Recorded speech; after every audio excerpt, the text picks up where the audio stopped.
Budget বাস্তবায়নের জন্য আমরা বাজেটকে যদি আমরা কর্মসংস্থানের দিকে ধাবিত করতে চাই, জনগণের কল্যাণের জন্য ধাবিত করতে চাই, তাহলে আমাদেরকে অবশ্যই একটা সুশাসন, জবাবদিহিতা এবং রাজনৈতিক সদিচ্ছা ছাড়া বাজেট বাস্তবায়ন কোনোভাবেই সম্ভব নয়। শুধুমাত্র আমরা মুখেই বললাম এই বাজেট বাস্তবায়নযোগ্য বাজেট বাস্তবায়ন করতে হবে, সেটি কিন্তু সম্ভব হবে না যতক্ষণ পর্যন্ত আমরা দুর্নীতি, অন্যায়, স্বচ্ছতা, জবাবদিহিতা এবং বিশেষ করে আমরা রাজনৈতিক সদিচ্ছা নিশ্চিত করতে না পারি, তাহলে কিন্তু বাজেট বাস্তবায়ন করা কঠিন হয়ে যাবে।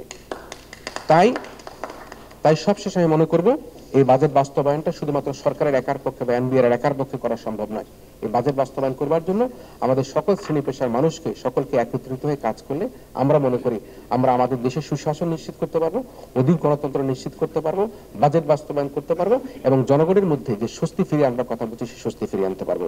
আমাদের দেশের একটা বড় চ্যালেঞ্জ হচ্ছে গিয়ে কর দেবার প্রবণতা একেবারেই কম মানুষের মধ্যে। আমরা যে কর দিতে চাই, আমরা যদি নেপাল, পাকিস্তান, শ্রীলঙ্কার কথা ধরি, তাহলে সেই সব দেশগুলির তুলনায় কিন্তু আমাদের কর দেবার দেশের পরিমাণ হার কম। আমাদের 80% বিত্তমান কিন্তু কর প্রদান করে না। যাদের উপার্জন 1 কোটি টাকার উপরে, এরকম 67% মানুষ তারা কর দেয় না। এই যে কর দেবার প্রবণতা আমাদের মানুষের মধ্যে নাই, সেটি কিন্তু আমাদেরকে সচেতন হতে হবে। আমরা শুধুমাত্র অভ্যন্তরীণ আয় বৃদ্ধির কথা বলবো, আমরা রাষ্ট্রকে শক্তিশালী করার কথা বলবো, তাহলে কিন্তু আমরা অর্থনৈতিকভাবে শক্তিশালী করতে হলে মানুষের মধ্যে কিন্তু কর দেবার প্রবণতাটাকে কিন্তু আমরা সচেতন হতে হবে, কর প্রদান করতে হবে। তবে এই ক্ষেত্রে যদি কোনো ব্যবসায়ী ন্যায্যতার ভিত্তিতে কর দিতে চায়, সেখানে কিন্তু তাকে চ্যালেঞ্জের মুখোমুখি হতে হয়। ন্যায্যতার ভিত্তি কিন্তু অনেক ক্ষেত্রে অনেক ব্যবসায়ী তার কর প্রদান করতে পারে না।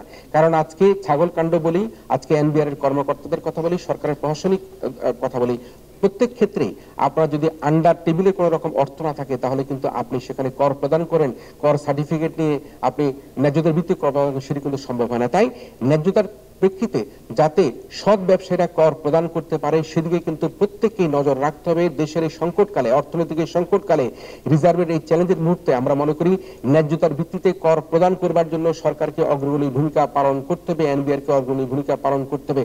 করের কোনো চাপের বোঝা যাতে অন্যায্যভাবে কোনো লোকের উপর চাপিয়ে দেওয়া না হয়, সেদিকেও কিন্তু আমরা খেয়াল রাখতে হবে। এবং সেই কারণে আমি মনে করি যে কর ব্যবস্থাপনায় সুশাসনের যে ঘাটতি রয়েছে, সেই সুশাসনের ঘাটতিকে আমাদেরকে ওভারকাম করতে হবে।